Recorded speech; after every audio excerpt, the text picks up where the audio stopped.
Oh, melanated family, welcome to a brand new episode of the Melanated Convo Podcast, the Black History Month edition. Family, every week, most of the shows every week, I'm talking about something about our history, something that can be relative. But this month, we're going to do it up a little more. You know what I mean? Me and my Right. sister Sonia is going to talk about specific individuals from our history that some of us may not be aware of. Of course, we're going to incorporate that with some of the news stories that we talk about weekly.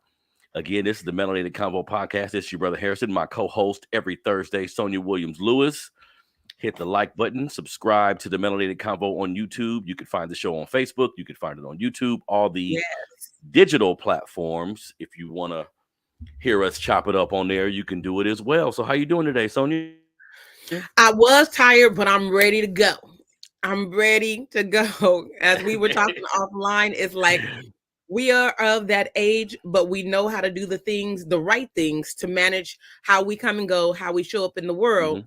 And sometimes we got to put naps on our schedule. Sometimes we have to take a break and sit back and be like, I don't have the capacity for that. So today was a very heavy day and I needed a nap and I got one in, so I'm ready to go.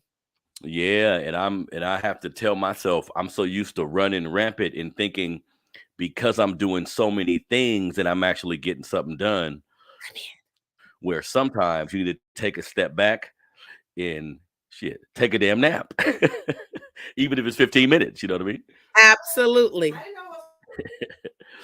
All right, family, thank you for joining us today. Today, what we're going to talk about, of course, we have a couple news stories that we're going to get to.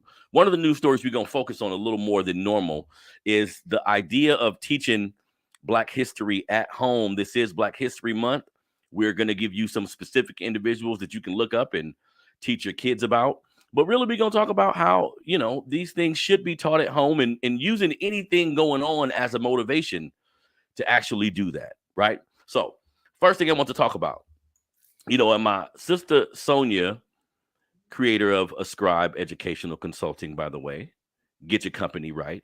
Get that racist lean out the company. I know y'all don't know what to do with it. You know what I mean? Yeah. Y'all seeing everything going on in the news and don't know how to address it in-house. Well, Yeah.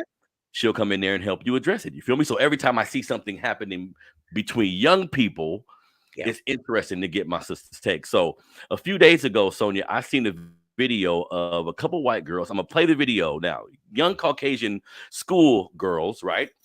It's Black History Month. So they're playing a joke on each other where she's spraying her face with black paint and they're making jokes about Black History Month and really jokes about our culture, right? Yeah. So I'm gonna play it really quickly here. Give me a second to find it. And this is important to me, y'all, because sometimes we get under the impression that these are just children, which, yes, it is. And kids do foolish things when they're children, all races of children. And Right. you shouldn't be condemned all the time by what you did when you were a child. But in our society, when we look at white children and some of the instances of violence and things that actually happens and the racist innuendos that we see, sometimes this shit gets started when they're a teenager, so we need to address it. So I want everybody to take a close look at this real quick and, tell me how you feel about it. Tell me what you would do in an instance if your black child was witnessing this or seeing their white friend did this. How do you think they should approach it? And how should we approach it in 2023? So let's take a look at it. Let me see here. You're nothing but a slave.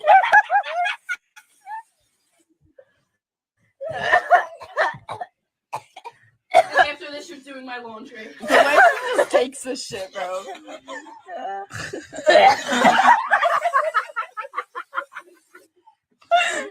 I'm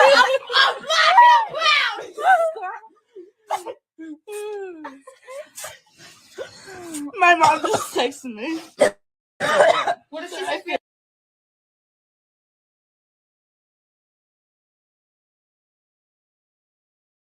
Hold on one second, family. I'm going to play that again. Hold on. Let me get myself off mute. Hold on one second, family. I'm going to play that again. I don't think that came up clear.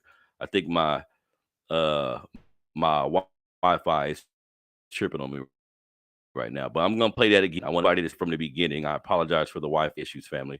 Let me play that for you guys one more time. I'm going to put myself and Sonia on mute, but I'm gonna play it for you one more time. You know your roots. It's February.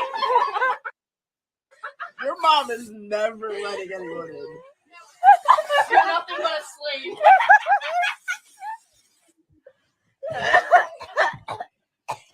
And after this, you're doing my laundry. The way she just takes this shit, bro.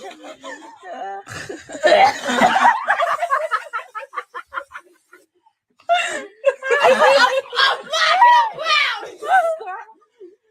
and My mom just texted me. what does she say? Okay. And at the end, she screams, "I'm black and I'm proud," right? So obviously, what these teenage white girls are doing, this is in Philadelphia, family, they're basically mocking our culture, right? And sorry for the internet issues. I was just trying to make a point.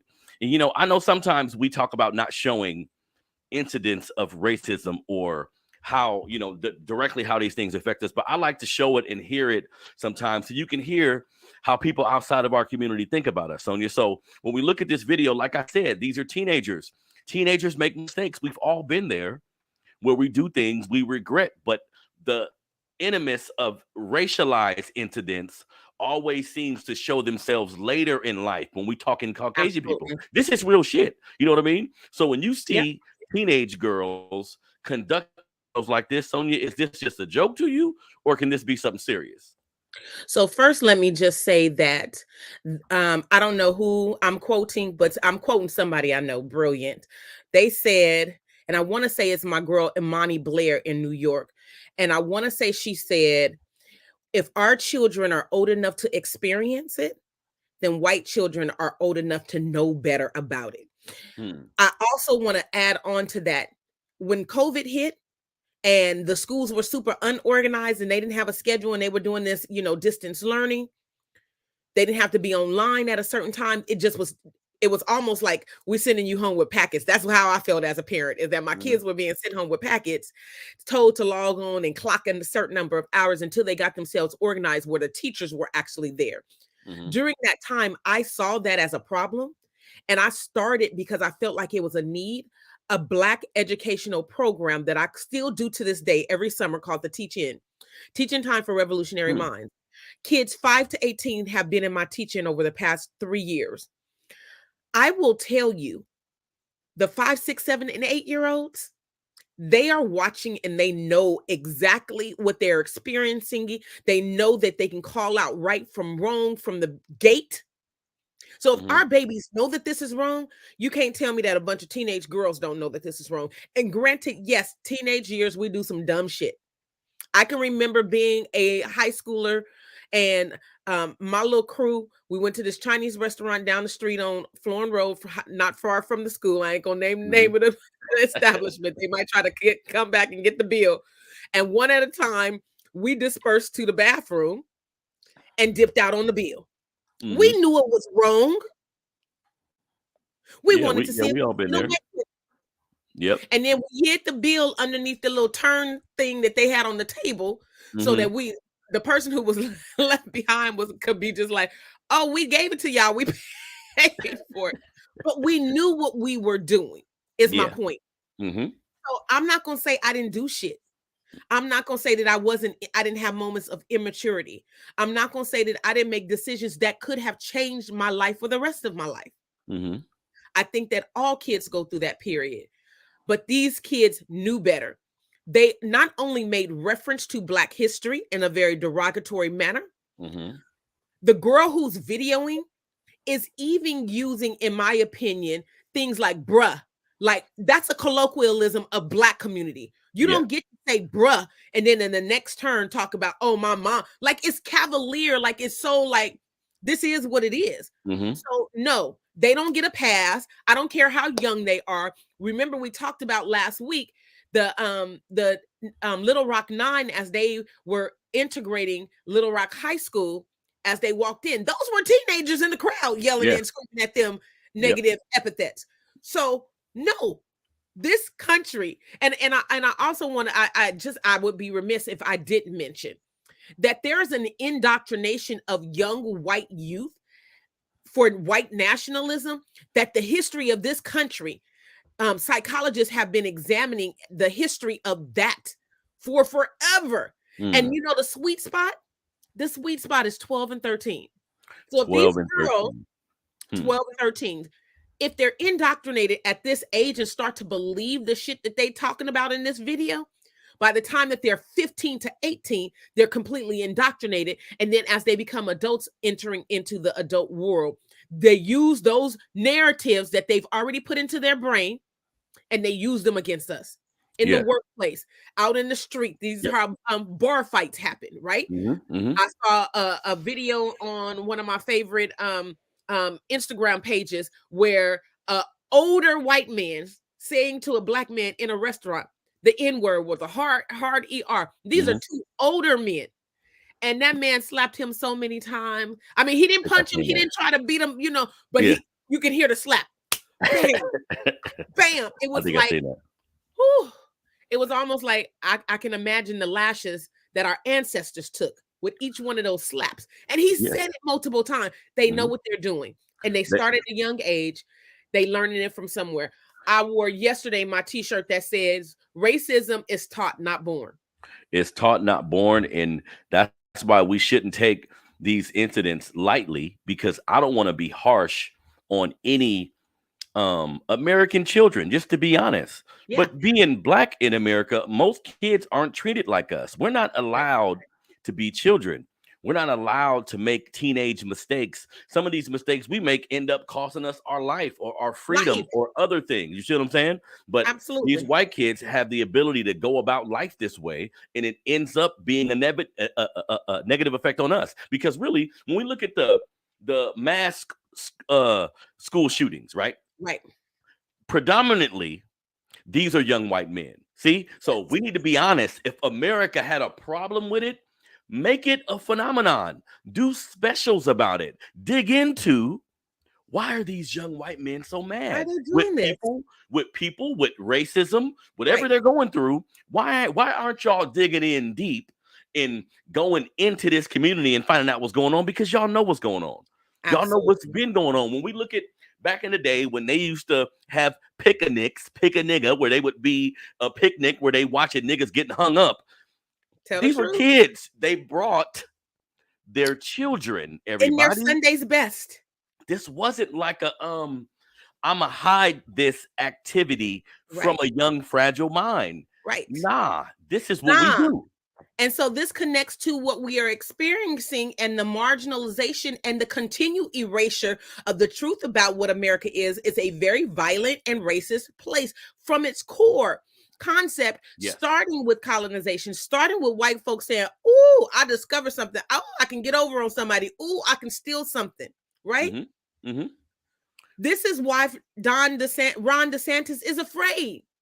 Right? Yeah. Because he's afraid that the children, the grandchildren, the great-grandchildren of the racist KKK from back in the day, those prominent leaders, white leaders from back in the day, that they young people gonna look at them and be like, y'all motherfuckers was really, really like violent.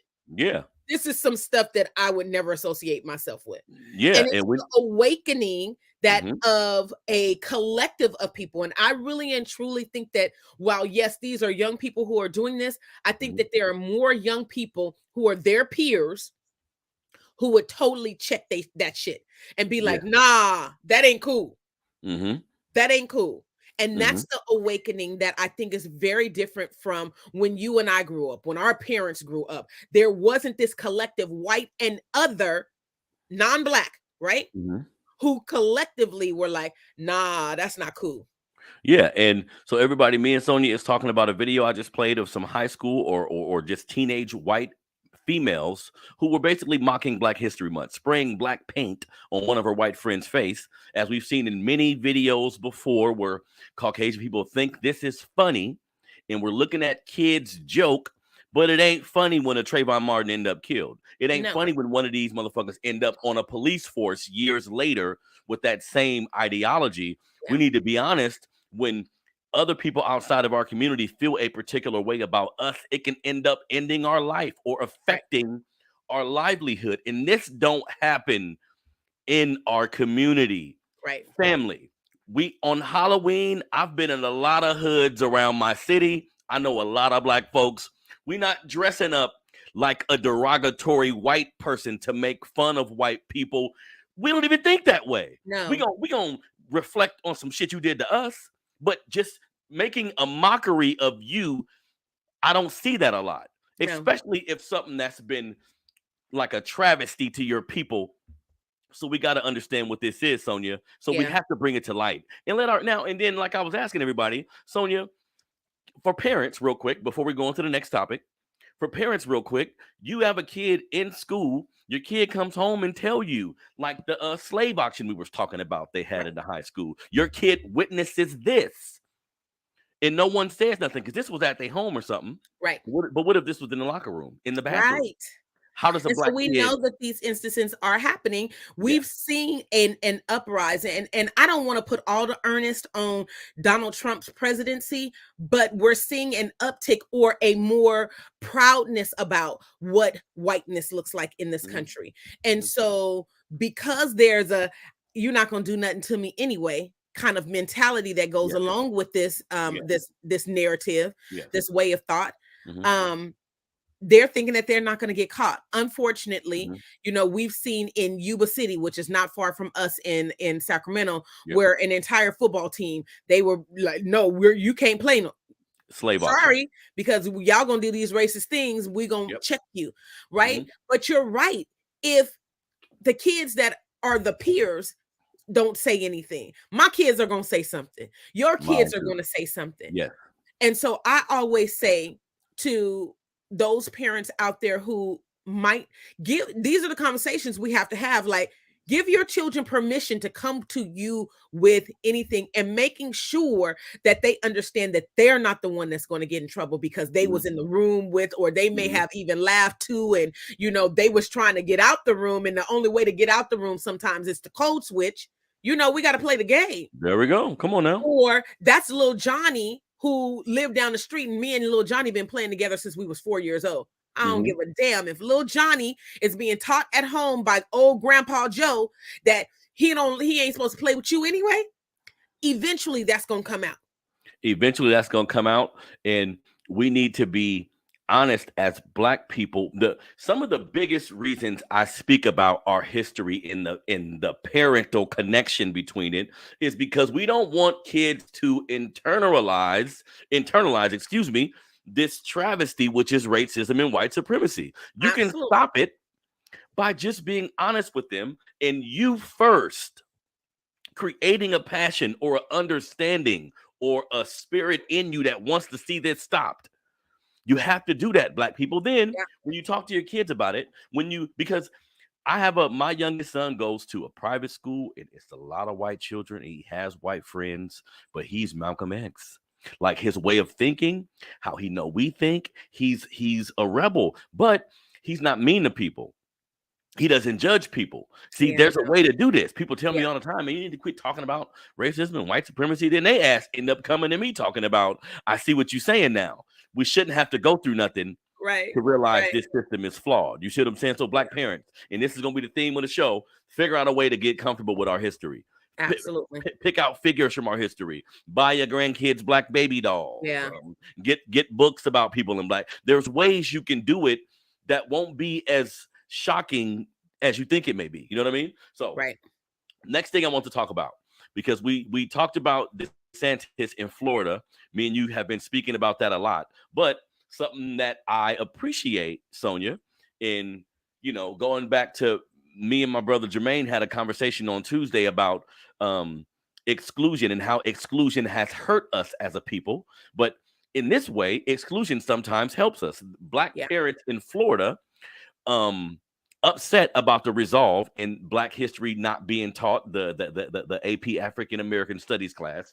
Parents in Florida are taking it upon themselves to say, you know what, if the elected officials in this state don't see fit to teach my children about these things, I'll do it myself. So being a teacher yourself, Sonia, how important is that mentality after being quote unquote excluded from something? Yeah, it's critical. Like, I would do an assessment of my students at the first day of school. I'm looking at, I've already looked at names and tried to, speculate, okay, this kid is, this ethnicity. Maybe this kid is first generation. Maybe they don't speak a lot of English, or this kid is X number generations from this neighborhood and their parents went to, this school. So I try to make that assessment at the beginning of every school year, but seeing their faces, it puts it, squared dab on my responsibility. So one of the things that I would do as a teacher, I taught history, so it made it easier for me, but I truly believe, and I've been a senior teacher in position to train new teachers that come in. I truly believe, regardless of your subject, you can find things that represent students of color in every subject. So I don't care if it's math, if it's reading, if it's writing, if it's science. Every subject, there are people other than white folks who have contributed to the growth of that subject. And so I can remember my last teaching assignment being at Kennedy High School right here in Sacramento. And I would say about a third of and I worked in a specialized program, so we had to recruit students of color. And I would say a third of my students maybe about a fourth of my students were Black. A third were Asian, API. And then a huge percentage were still white. And then maybe a third was, a little less than a third was Latinx. Got it. But it was diverse because we had to have those numbers. Every school situation don't have to have those numbers. But what I would do my class was teaching them about law enforcement culture, right? And I didn't care. I showed them the Joy Luck Club to represent Asian history. I showed them Mi Familia to represent Latinx history, just the dynamics of the family, and soul food. Now, people might be saying, oh, these are not real. No, they're not. The point of it is that it's fiction, that it's fun, it's lighthearted. But what they were tasked to do after we watched those 3 movies was to figure out the similarities. So that we can then not have these hangups about who's in the room. So that's a way to include. What they're doing in Florida is saying that because you can't, and we're going to ban this, and we're saying no to this, families are feeling the responsibility.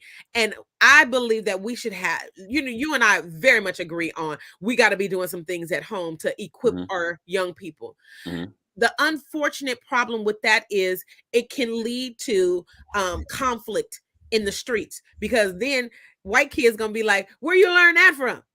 Or I don't believe you making up stories, because it's not coming from an educational adult authority figure, right? The other thing that I think is very crucial in that piece is it instills pride. It go back to what we were talking about last week. Y'all can go back and watch the video, but Dr. Carter G. Woodson was very intentional about why he wanted to have Negro History Week. It was to instill pride in Black folks. He wasn't worried about everybody else. Yep. True. So He wasn't. when we focus on ourselves, we can then see beyond the bullshit that we got to go through every day and still set our sights on the goal that we want to achieve for ourselves. And I think that's the power in it. Let them catch up on their own, because I'm now, Google is everybody's friend. These kids can find out literally anything. Google is your friend. So when I tell my kids, if a kid want to challenge you about something that you didn't learn, if a teacher wants to challenge you about something that you've learned at home, tell them to Google it. Tell them why you got to show up and lie about Black history and what Black folks had to go through in this country and what they've contributed to this country. Tell them to Google it. Yeah, and we can't be afraid to challenge the status quo. Like, everybody isn't gonna go along to get along. I see a lot of different situations in our society where a Black person will tell me, well, pretty much this individual shouldn't have rocked the boat.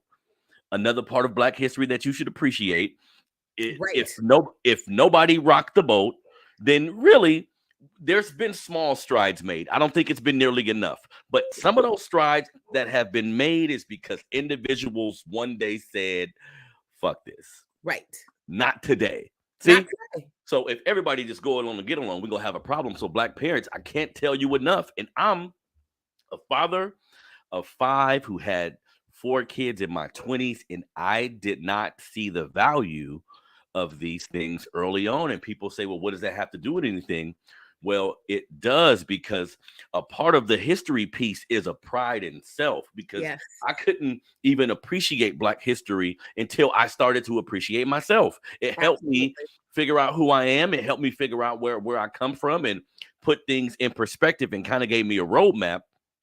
This can happen for everybody. And then with my especially my younger children, it was a matter of me just being myself. I'm going to lectures, I'm going to rallies, I'm just bringing them. Yes. And then I realized, wait a minute, he got like a revolutionary spirit, but I got to look back at the activities that he's been a part of. Same as if you bring your kid to church. If you bring your kid to an institution and make them go, they're going to have an affinity for it, whether you want them to or not, bad or good. They're going to have a perspective on it. Absolutely. That's all we're saying. That's all we need to do for Black history. So in the spirit of that, right, in the spirit of needing to understand the different individuals from our history, I have a couple of people I'm going to mention here today. Sonia can chime in. She being a teacher, sometimes I can just bring her something that she gonna know who I'm talking about. That's lovely, but that's not how it is most of the time in our community. A lot of us don't see fit to know about these individuals, but you should, right? Because a big part of our history that when we talk about reparations and what we want and why we should be included, why we're upset, Black people have fought in every war, right? Sonia, you know this. So one of the individuals who's considered to be the first Black casualty in the war, really, in the American Revolutionary War, is a brother by the name of Crispus Attucks, who has been immortalized as the first casualty of the American Revolutionary War and the first African American hero. He was in the front line of about 50 patriots defying British troops when suddenly shots were fired. Crispus was the first person shot and killed with 2 bullets in the chest in the historic event that has become known as the Boston Massacre. Now, 4 men died and 6 were wounded. 1 man died later from his wounds. As an African-American patriot, Crispus Attucks represents the 5,000 African-American soldiers who fought for independent America. And like I was saying, Sonia, this brother, and there's several different individuals like Crispus Attucks, but I need y'all to know, when we ask for reparations, Sonia, when we say it needs to be fair now, when I say I helped build the country, I mean bricks and stones and paint, like real paint. We was helping build it. When I say we've been some of the biggest patriots, Crispus Attucks is a great example of that, Sonia. Perfect. Yes. And I got a little edge. We already talked about that in having a degree, and really was very intentional. I dug into like history being one of my favorite subjects.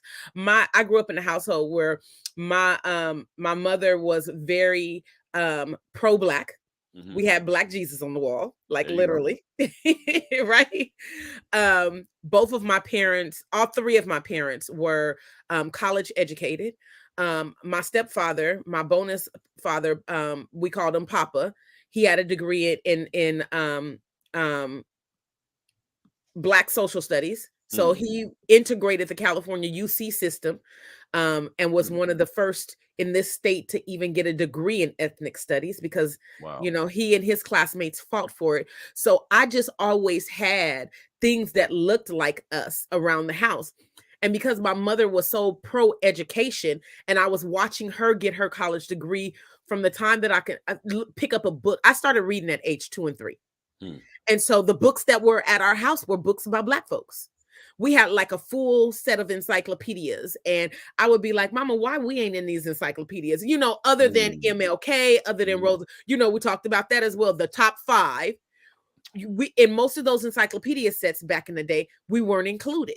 Yep. And so she said, I got these other books to talk about us, because they don't always talk about us. And so I've learned to appreciate the realization that there's a fear factor for white folks to reconcile what their ancestors have done.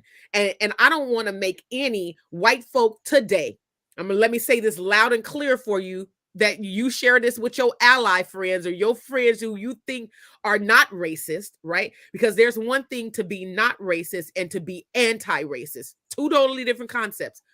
But we got to make sure that people are anti-racist. And if you are having conversations with folks, one of the things that I urge people is just to like having a conversation about where are we getting our information?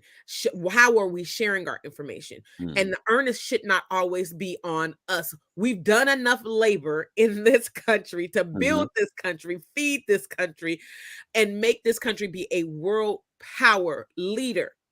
That we can't hold that bag no more. And so I'm grateful that our ancestors, sacrificed life and limb and body, right? But there was a sacrifice also of genius that we didn't get credit for. That's what reparations is. And so I need white folks to understand that today you weren't responsible for what your ancestors did yesterday, but today you benefit from what your ancestors did yesterday. My ancestors were oppressed, traumatized, beaten, some killed, because in the name of white supremacy and racism. And so today, the repercussions that we experience is called oppression. It's so called oppression. Have a benefit, we have an oppression. Still today. So that's the conversation that we need to be having about reparations. But run me my coins. I need that check. I'm looking for it to happen sooner rather than later. I'm hoping that our California reparations team gets this done, knock this out the park. We know that there are templates that are going on, conversations all over this country and even around the world. European countries are having these conversations about what they owe. Let me tell you, my fourth grader came to me the other day and said, Queen Elizabeth owned slaves. I said, baby, I know. He said, well, then that means England owe us some money as part of that reparations package. There we go. And I know, I know black folks who will tell me, we don't need no money. How we going to do it? All these different things. Look, I know we're a prideful people. See, I get how y'all is. I know that our history and we prideful. We going to make lemonade out of lemons, but nah, put your pride to the side. Look up how many different sets of individuals have been given a different type of reparations or restitution, whatever you want to call it, for getting enslaved, for getting bombed, for getting poisoned. Hundreds of reasons different individuals have gotten reparations. Don't play with me. If y'all can come up with a COVID package in 9 months where you got this detailed ass, complicated ass system online to give people little bitty checks, you can figure it out. So they can make money anytime they want to make money. Make that money for Black reparations. Make it happen, and just run them checks. And I hear people, if you don't want the check yourself personally, give it to another Black person who you know is in need. And that's a reality. That's a conversation that we can really and truly have and wrap our brains around, right? Because yes, there are some people who have made it to a level who are like, I don't need this. But they also recognize that people who look like them do need it, right? And so they might not want the handout, so to speak, but they can impact the rest of our collective community by making sure that those funds are redirected to those who have the same need based on being Black and just born in America. Yeah, and some Black people, like, to be completely honest, we have to understand some of us are into materialism and haven't gotten out of certain things and haven't had things materially. So we just want that car. We just want that something that we ain't had before. Look, that's a percentage of us.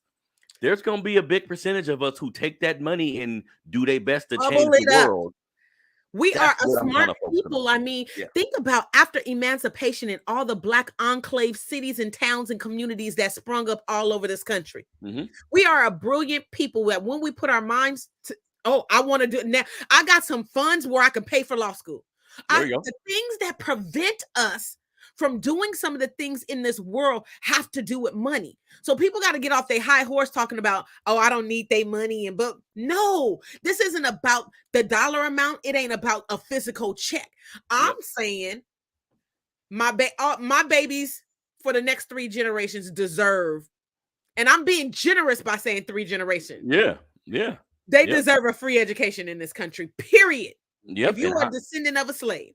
And however y'all want to dice it up, That's how you dice it up. It's hella different conversations going on, and I'm Yes. getting better at deciphering. Nah, we having two different conversations. All my immigrant brothers and sisters, I know some who say, nah, I'm in America with y'all, but y'all deserve the money based on y'all went through, or Right. based on what y'all went through. I know some who like, nah, they kind of like, I came here. I don't know why y'all need the money. They disconnecting themselves. Hey, man, look, let's have separate arguments. If you come from Haiti, if you come from a Caribbean entity, white people owe you money too. Yes. we can Yes. we can go after who owe you money next. And I Absolutely. know in certain countries they have created organizations to fight for what they deem to be reparations. Let's not convolute the argument and do this divide and conquer shit, because Right. Because you know that's what they're going to do. that's what And we got to always be ready. we have to be ready for that. I don't want people who aren't down with the black cause acting like they are, but I'm gonna be contextual about who should get what, and we all should be fighting together. If you're Yes. from the Caribbean and they owed you money, we can get you next. We in America though. We have to Right. deal with what happens here. And people come to this country and benefit from the fact that we've been enslaved and we worked here and we opened up doors for immigrants to come here and benefit, and they benefit more than us. That's a fact. Yes, sometimes that is a reality that I look back and I'd be like, wow. So we can be mad, and we ain't even mad. And we get mad about it. And y'all done bubbled up in America. And Y'all we came can here. yes. Then look at me and say, why am I lazy? Right. I said, oh, come on, man. No, we can't have that conversation because they want us to. They want us to, and we need to be able to do the math and know how America, some of the people from the foreign entities, they allowed you to come here for reasons unbeknownst to you, possibly. Yes. You may not have known you were a part of a ploy, but some of you were, and you were given a slight leg up, and some of you were even told, stay away from the American Negro. Yes. And I just want to say something because in regards to the people who if they run us a check and it's if it's cash and Pookie and them in the hood, I am not gonna be mad at Pookie and them in the hood for going and blowing their money on some sneakers, a car, or whatever, right? Something that's gonna depreciate immediately when they slide the card. Mm-hmm. I'm not gonna be mad at them because you want to know what? Pookie and them is stimulating the economy. Yep. And so there's going to be a fraction of folks that America is then again going to bubble up again.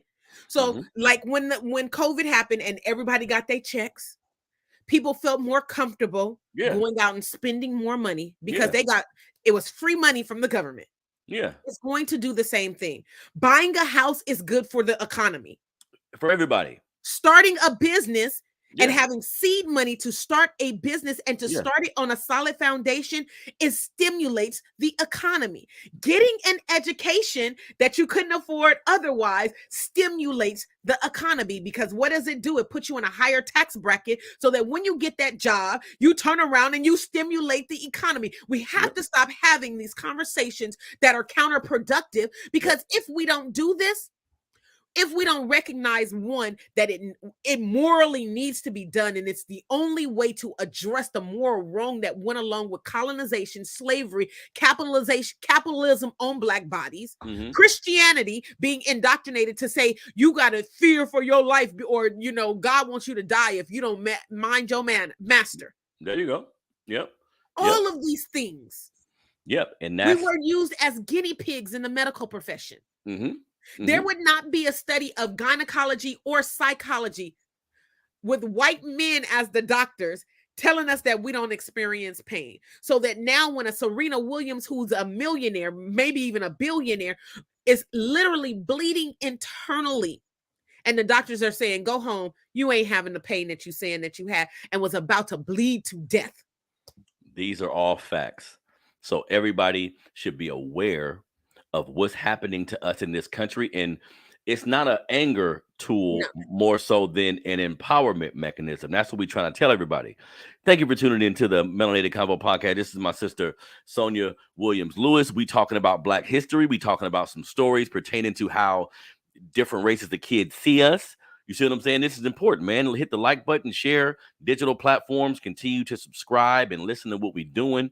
Last thing I want to talk about, because we talked about Crispus Attucks, and that's an example of a Black man who died in the name of defending the 13 colonies, i.e., Yeah. America. He was defending what was then America, right? And this Yeah. is in the height of him being a nigga to the masses. And what did he do now? I live here too. See, this patriotic attitude that Black people continue to have, and I appreciate it, but sometimes it got to be mixed with the rebel spirit too, Right. because you're being nice with devils, and if you in that playground, they not playing the right what you supposed to do. You see what I'm saying? So I feel both ways, but all this is important. Last person I want to talk about, when we talk about slavery and how bad it was, right? We see a lot of movies and depictions of how we were beat and how it was destitute and we were scared and the men were raped, the women were raped. All this is true. We were sold, bought and sold, slave auction. Like in the first stock, like the first thing on Wall Street. This country is so the first thing on Wall Street was Negroes. Yeah. Okay. Before you can trade anything else, you can trade Negroes. So we understand this, but it's important that we understand, Sonia, that everybody didn't go for the bullshit. Right. Some of us, a lot of us, looked around, got whipped last night. Right. You seen your girl get raped, and you said, tomorrow we running. I'm dying or I'm running, but I ain't staying here. Absolutely. See, this happened hundreds upon hundreds of times. Who we gonna talk about now is a brother named Gabriel Prosser. Gabriel Prosser was the leader of an unsuccessful slave revolt in Richmond, Virginia. This was in 1800, at the prime of what we were going through, right? He was born in like 1775. He was owned by a white man named Thomas H. Prosser. Understand that even today, a lot of us got last names that come directly from some white man that used to beat your family. Never forget that, right? Gabriel Prosser at the time of the insurrection was about 24 years old. So this was a young Black man doing this. He started a revolution with other Black slaves, Jack Bowler and George Smith. Now, Prosser and the other revolt leaders were probably influenced by the American Revolution and the French in the Haitian Revolution. We talk a lot about Haiti. Yeah. They were influenced by seeing other brothers who was able to get this done. Now, of course, their slave revolt was thwarted. The brother was caught and killed. You know how they do. But just in general, and this is Gabriel Prosser, last name Prosser. Look him up. Yes. Do more research on this brother yourself. You feel me? But and Sonia, I just want to say I'm a fan of Gabriel Prosser because he was an amazing, like he reminds me of Harriet Tubman. Harriet's famous line is, "I'ma live free or die trying." Mm-hmm. So in the spirit of that, but I just want folks to recognize that if you don't know something about something that we're talking about, Google is your friend. So while I was listening to Harrison tell about Gabriel, put in a simple search, Black slave revolts, Black revolutions in this country, and lots of stuff comes up. One of my favorite is the Stono rebellion. You had the Baptist wars that took place in this country. You had the Haitian Revolution, which we already talked about. You had Germantown coastal uprising, and there's so many Black folks and so many slave rebellions that we won't know about them all, right? Mm-hmm. It's impossible for us because yes, white folks documented this stuff, but they didn't. Some of their actual historical pieces got, once the Civil War took place, some of that stuff was burnt up intentionally so that they didn't have to tell the truth. Yes. Okay. Yes. So we have to be very, very cognizant of the fact that they have intentionally hid this stuff. Mm-hmm. If I were to think about someone that's close to home here in California, who comes to mind for me is a lady by the name of Bridget. She had a nickname, Biddy, Bridget Mason. And she was a slave. She was Biddy Mason. Look her up. Mm-hmm. But she came to California with her slave master. She was a trained nurse. She ultimately was able to save her coins and get into real estate. She's the founder of the first African Methodist Episcopal Church in Los Angeles, California. Born in 1818, died in 1891, born in Georgia, a slave. Mm-hmm. And when she got her freedom in California, she was able, because she was a nurse, she was a commodity. They trusted her skills And even though she, of course, we were paid pennies on the dollar compared to, other nurses and doctors, but she got rich because back then, of course, the value of the dollar was different. And, sometimes it was gold and, coming to California, which was the gold rush, why folks came to California. Yep. And she bubbled her money up, became a millionaire, and started the AME Church in Los Angeles, California, which we know is a cornerstone in the Black community. So it's a cornerstone. Definitely. So everybody, look, sometimes we talk about how hard we have it today, which is all facts. And sometimes you may think to yourself, damn, I can't start a business. I'm unmotivated to try this thing, not a financial thing, but something you love, something you want to do. Too many of us hate our jobs. Yeah. Too many people hate their jobs. And you don't have to live that way. And some of these people can show you, if I can fight violent racism, like the violent of the most violent racism, to maneuver and play the game to a degree where I can still empower my people, I can still start some sort of business. This is what everybody should be looking at. Yeah.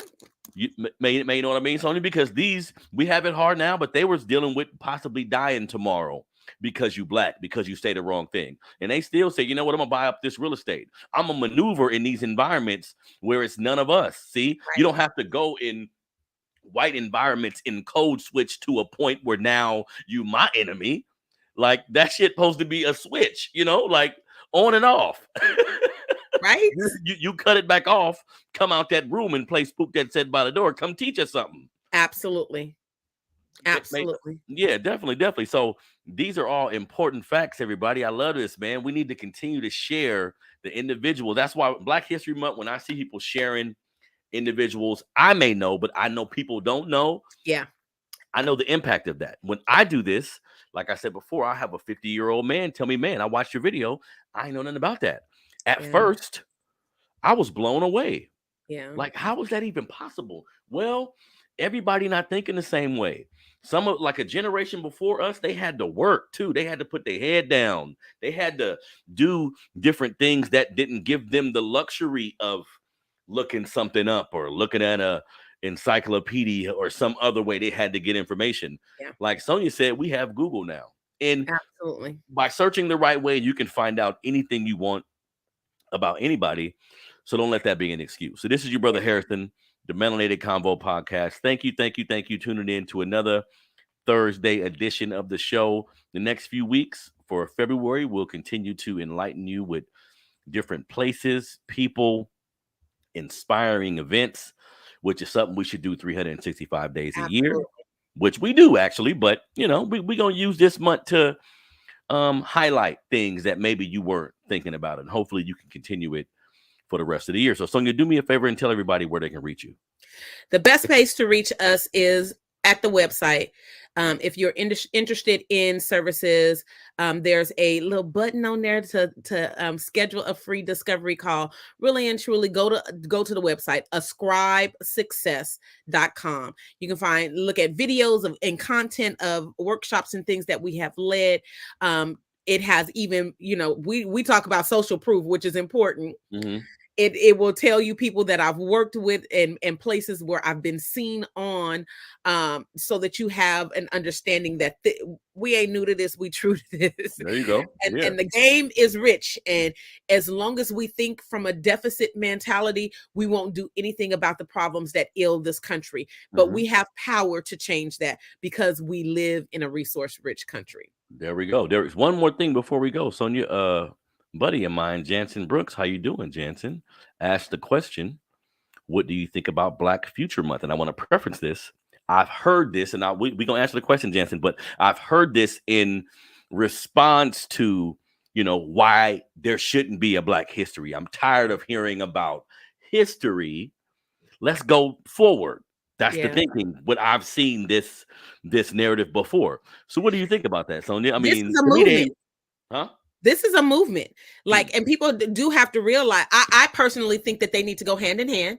Like, Exactly. we can't make it into the future so that we have to address some things from our past so that we don't make those same mistakes, right?